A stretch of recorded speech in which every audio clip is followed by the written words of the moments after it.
Abah dan Abah.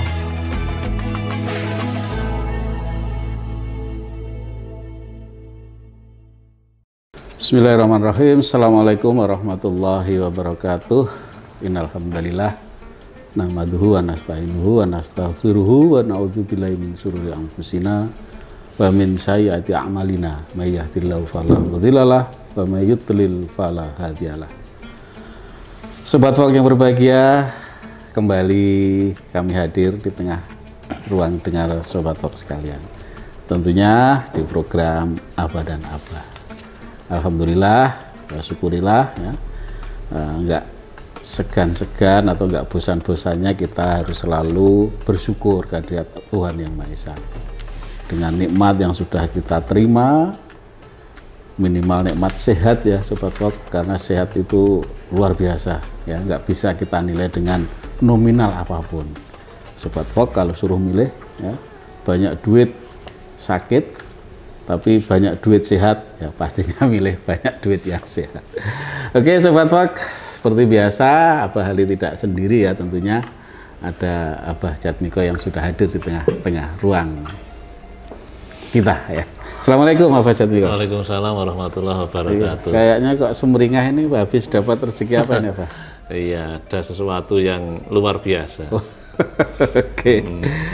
Abah Jatmiko, saat ini kan musim haji ya. Oh iya. Nah, ini teman-teman atau jamaah sudah mulai berdatangan di tanah suci. Siap. Ya, kita doakan mudah-mudahan perjalanannya lancar. Amin.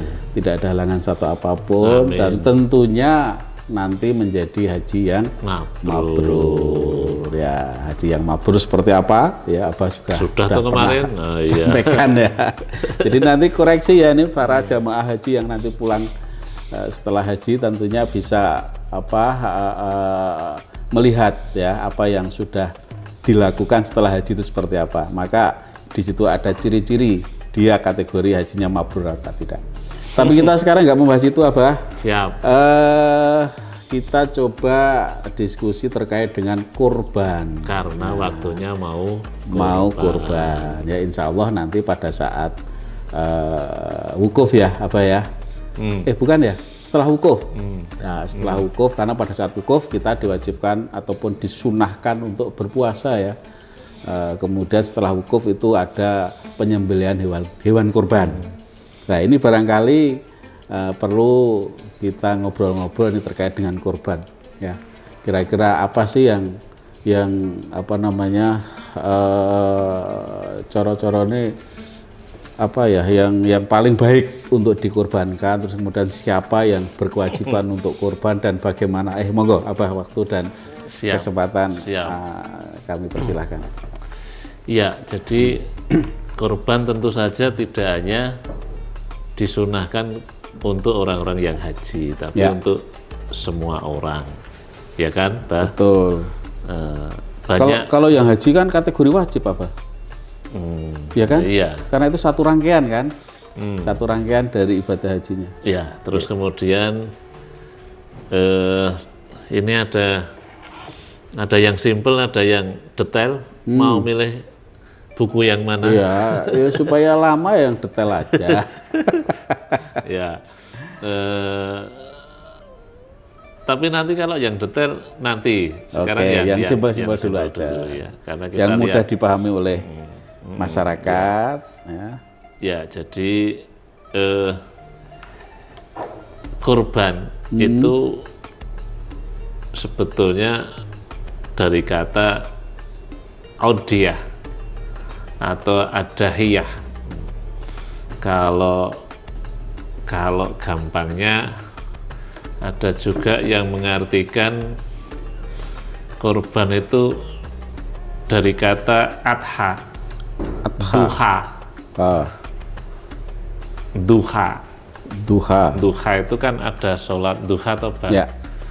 Berarti hewan yang disembelih kira-kira waktunya duha. Pada saat duha. Makanya dikatakan adha, ya kan? Jadi as-satu alati tutubahu adha.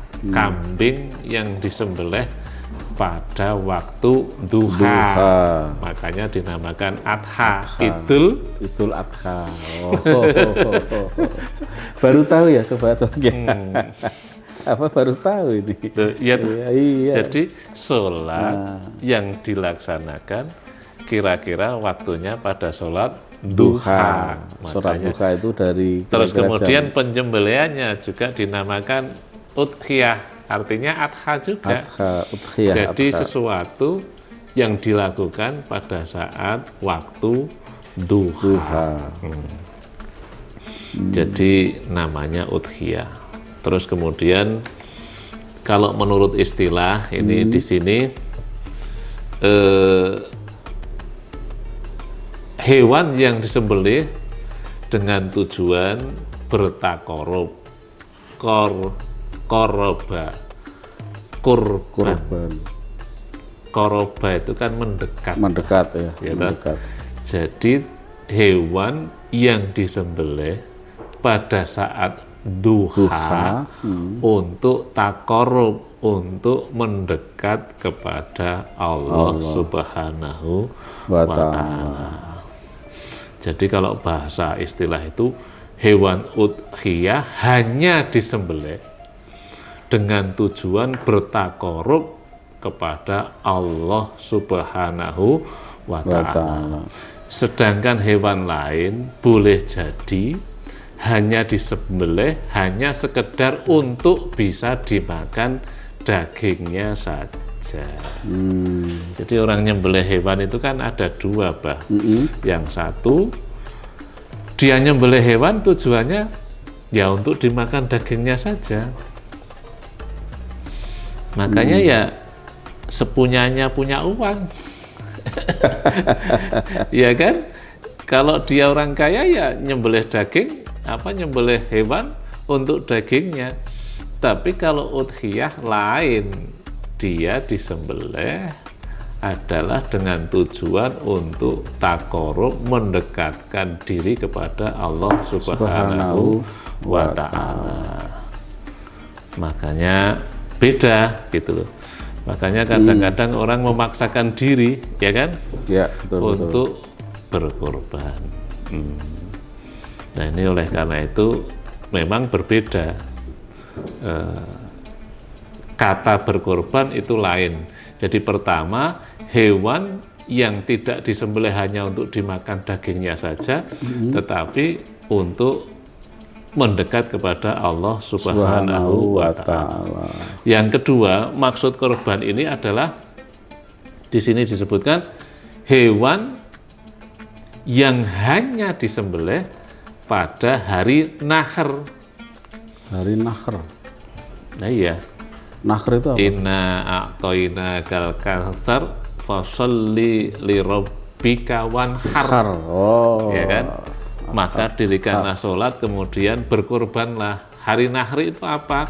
Yaitu 4 hari berturut-turut, tanggal 10, 11, 12, 13. Maka yang dinamakan kurban pasti harus disembelih tanggal 10, 11, 12, 13. Kalau sampai Abah Ali kok ingin berkorban kemudian disembelih tanggal 15, itu namanya bukan hewan korban, hewan sodako.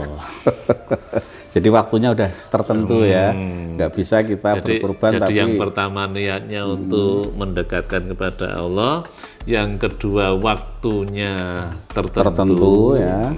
Sekarang yang ketiga, hewan udhiyah hanya disembelih selama syarat dan ketentuannya terpenuhi. Apabila tidak terpenuhi, maka itu dinamakan hewan sembelihan biasa. Begitu. Ya. Ini harus kita pahami ya terkait dengan itu, jangan sampai kita melakukan tidak sesuai dengan ketentuan. Jadinya ada salah 3 itu tadi. Ya. Apa? 1. Salah 3 jauh loh. Salah. Salah 3 itu 1. Yang pertama takorup, ya bukan untuk sembelihan biasa. Yang kedua waktunya. Ada waktunya. Yang ketiga harus memenuhi syarat-syarat tertentu. Oke, baik Abah. Kita berhenti sejenak ya. Ada yang melewat ini. Setelah ini kita lanjutkan. Tetaplah bersama Vox Radio Jogja, Abah dan Abah. Abah dan Abah.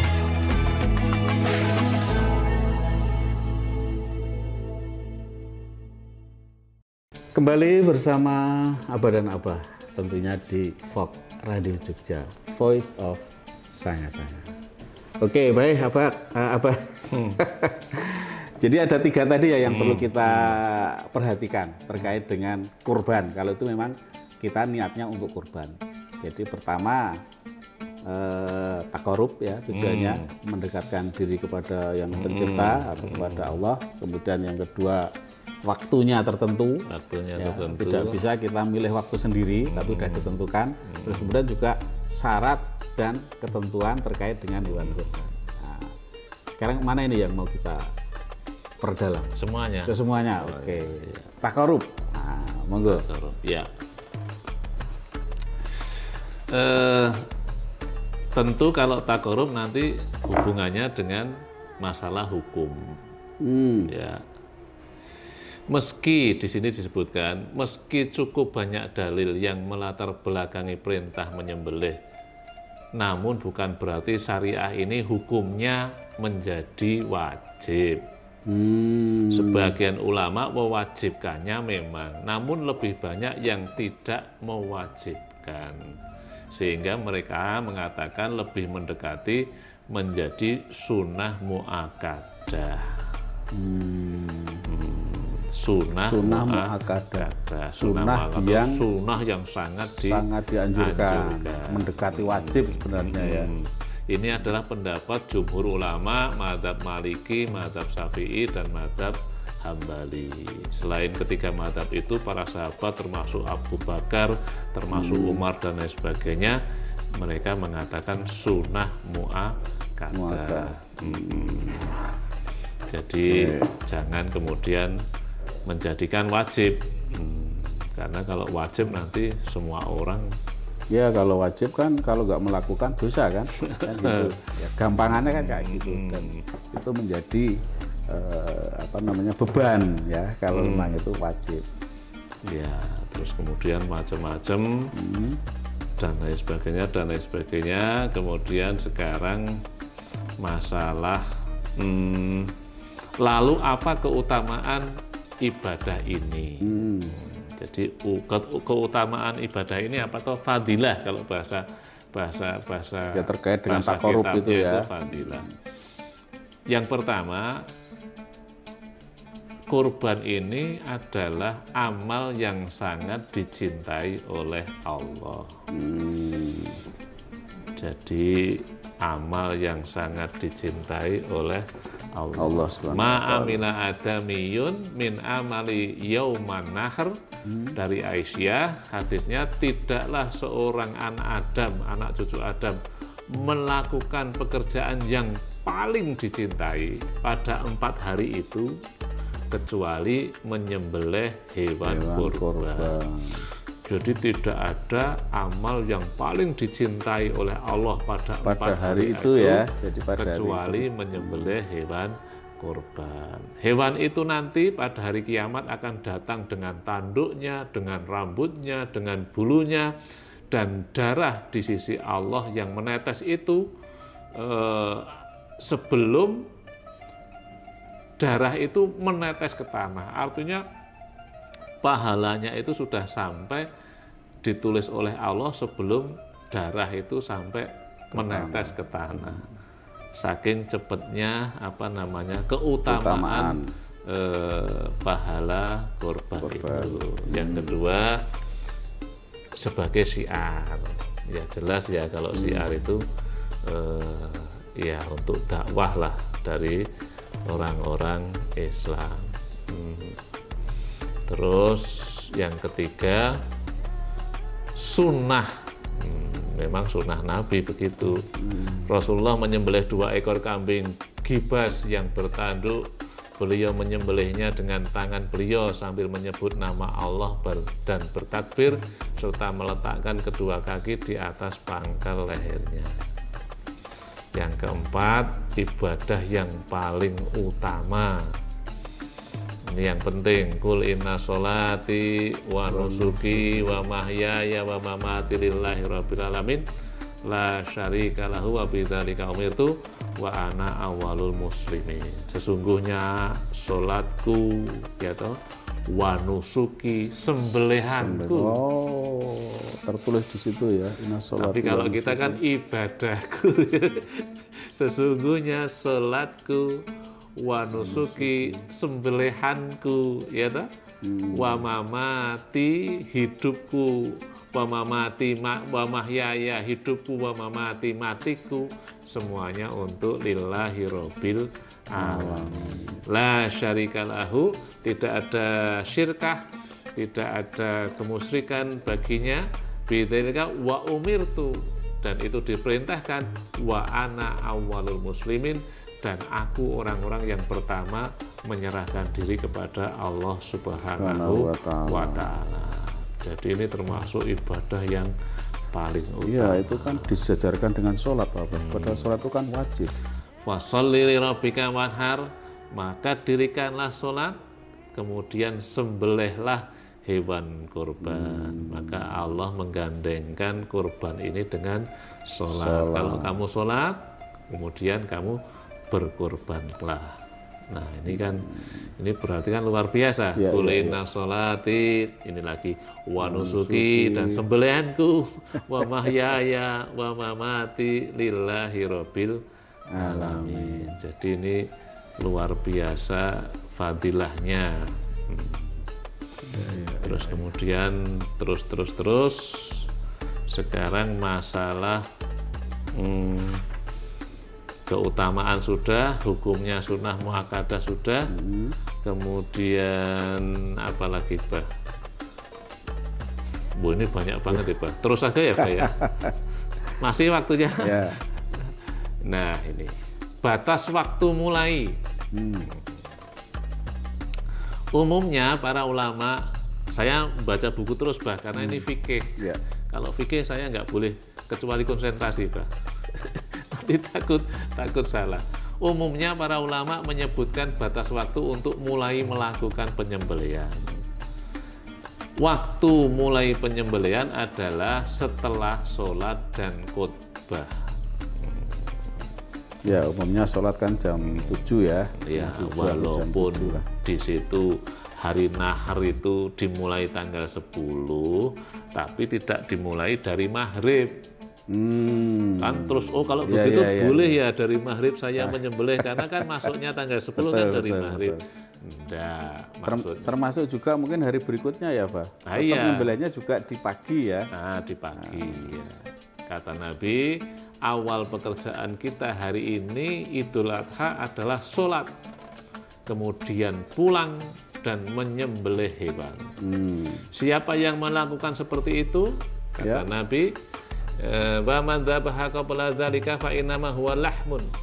Kalau siapa yang melakukan seperti itu maka sudah sesuai dengan sunnah kami. Dan siapa yang menyembelih sebelum sholat maka menjadi daging yang diberikan kepada keluarganya, bukan sebagai korban tetapi sebagai daging biasa. Jadi kalau disembelihnya sebelum sholat id ya, berarti itu daging biasa, bukan korban. Setelah sholat sebelum khutbah, dalam mazhab Hanafi ada kebolehan untuk menyembelih hewan udhiyah seusai sholat duha, meskipun sebelum disampaikan khutbah. Nah ini tidak umum untuk kita. Umum ya. Walaupun mazhab apa tadi apa? Mazhab Hanafi ya. Ini tidak umum untuk kita, nggak usah kita apa namanya. Toh secara teori juga agak sulit ya. Habis sholat nyembelih baru khutbah kan. Terus atau mungkin nggak ada khutbah, bisa nggak apa? Ada, cuma kadang-kadang kan Mungkin beda apalah, kemudian tidak mengikuti khotbah dan lain sebagainya kan bisa saja. Terus kemudian batas terakhir yaitu terbenam matahari di hari ketiga.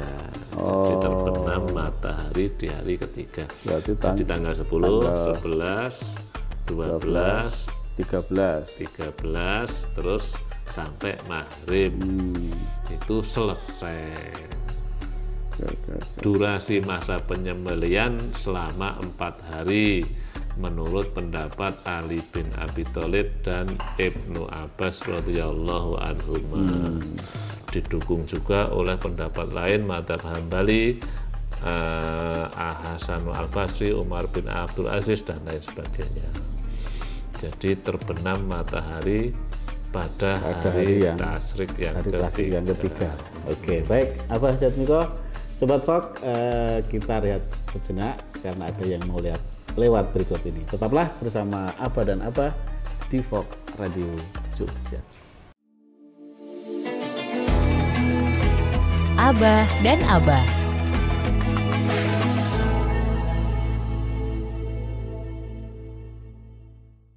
Kembali bersama Fok Radio Jogja. Tentunya Abah dan Abah masih setia menemani Sobat Fok sekalian. Lanjut Abah. Siap. Silakan. Sekarang masalah beberapa larangan yang sudah dihapus. Larangan yang sudah dihapus, maksudnya apa itu? Nggak tahu toh, beberapa larangan yang sudah dihapus. Nah makanya ini kita itu larangan sebelum masalah Idul Adha. Oh gitu. Ada beberapa larangan yang sudah dihapus. Oke. Menarik ini kalau larangan dihapus itu banyak yang suka itu. Makanya kita dengarkan Fok. Oke, siap. Yang Sobat pertama, Fok dengerin ya.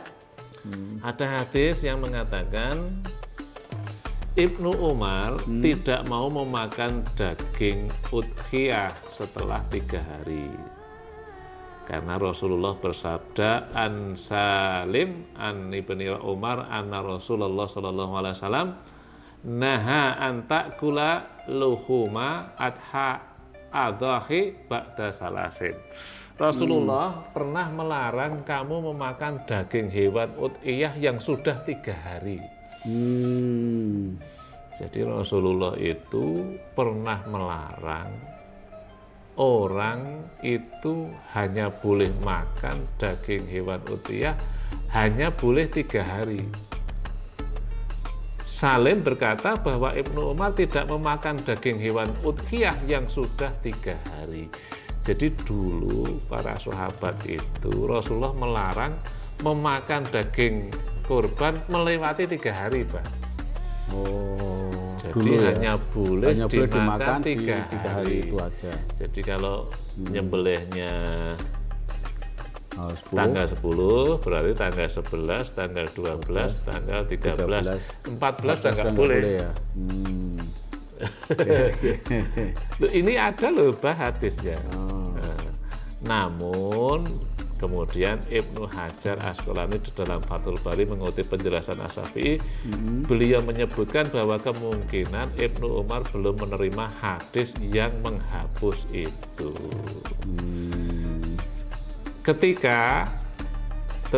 Ketika akhirnya suatu saat ada hadis yang mengatakan, falamma kana amul muqbil qalu ya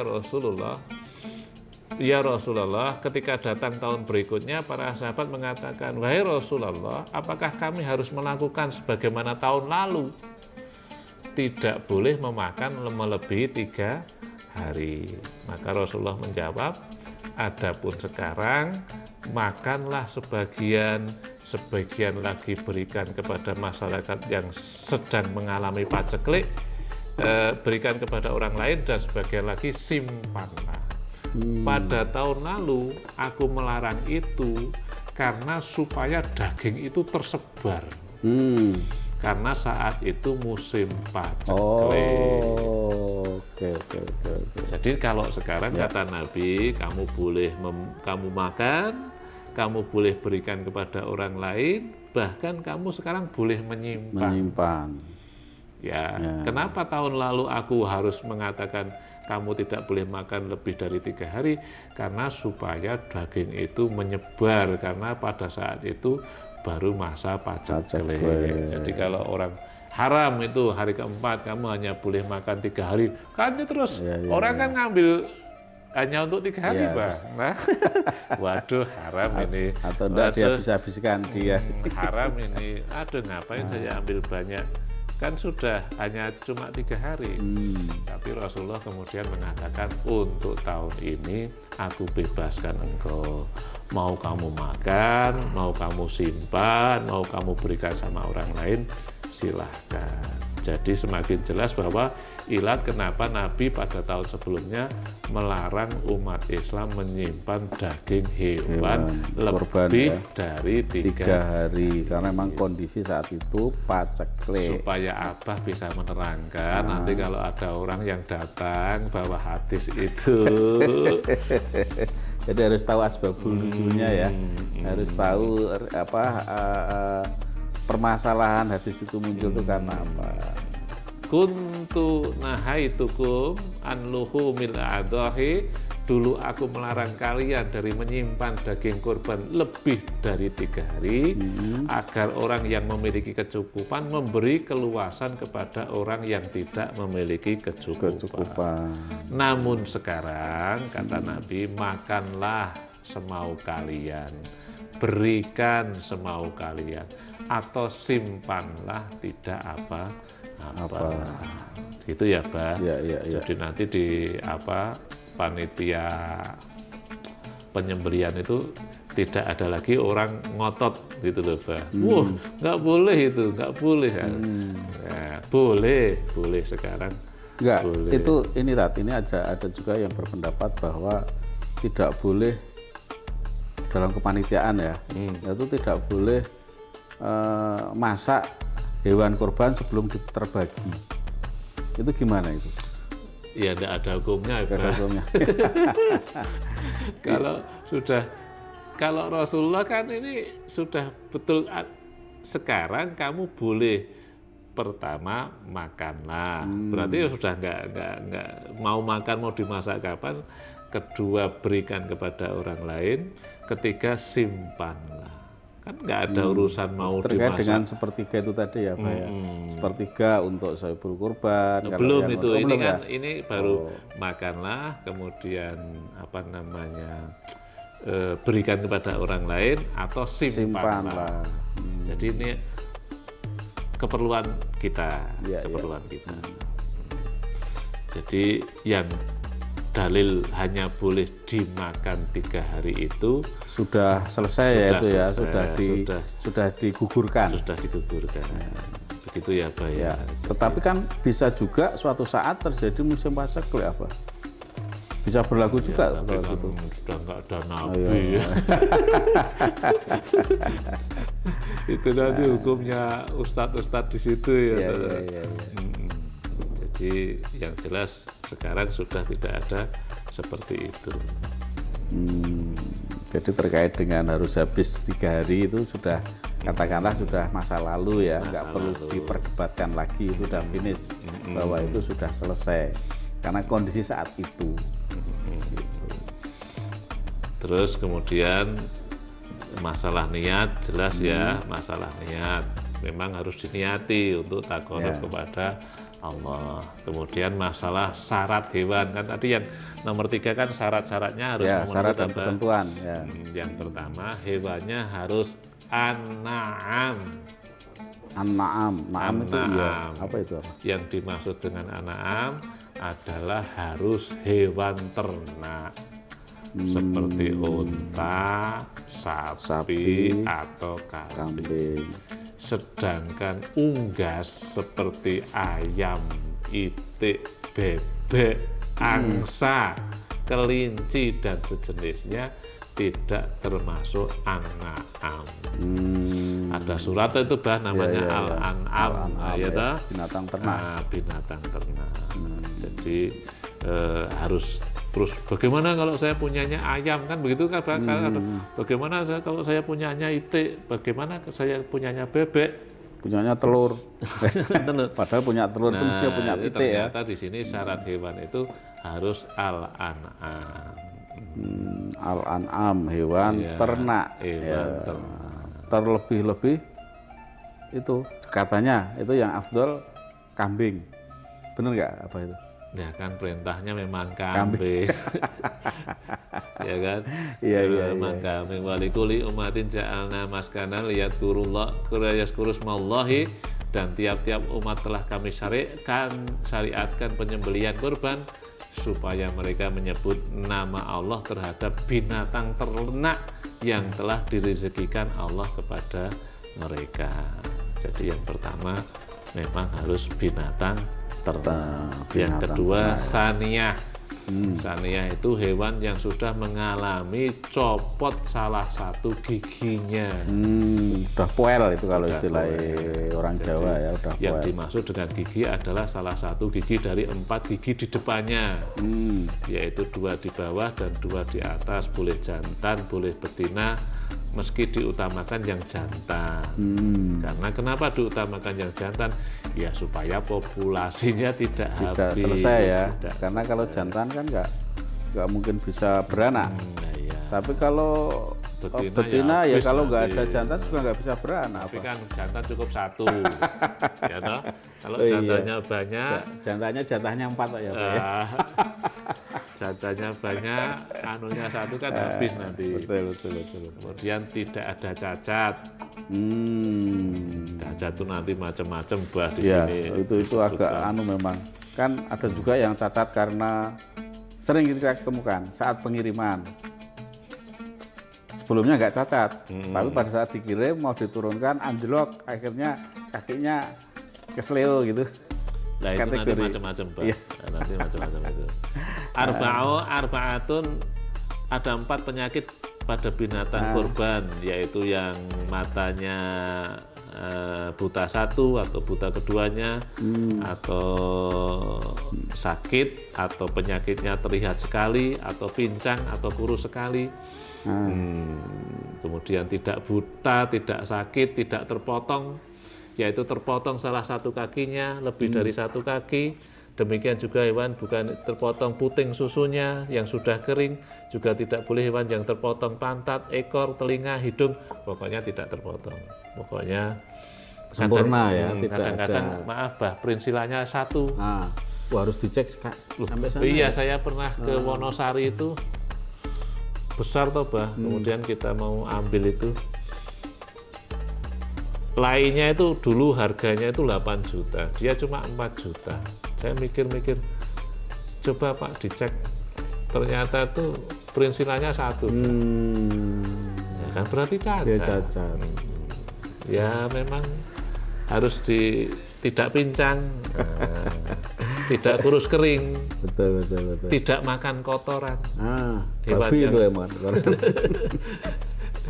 Oke, baik apa Jatmiko, gak terasa waktu sudah siap. Hampir lewat malam ini, jadi kita sementara harus undur diri. Siap. Kita lanjutkan minggu depan, insya Allah. Ya mudah-mudahan bermanfaat untuk kita semua, sobat vlog juga di luar sana terkait dengan hewan kurban. Kita akhiri, billahi taufiq wal hidayah. Assalamualaikum warahmatullahi wabarakatuh.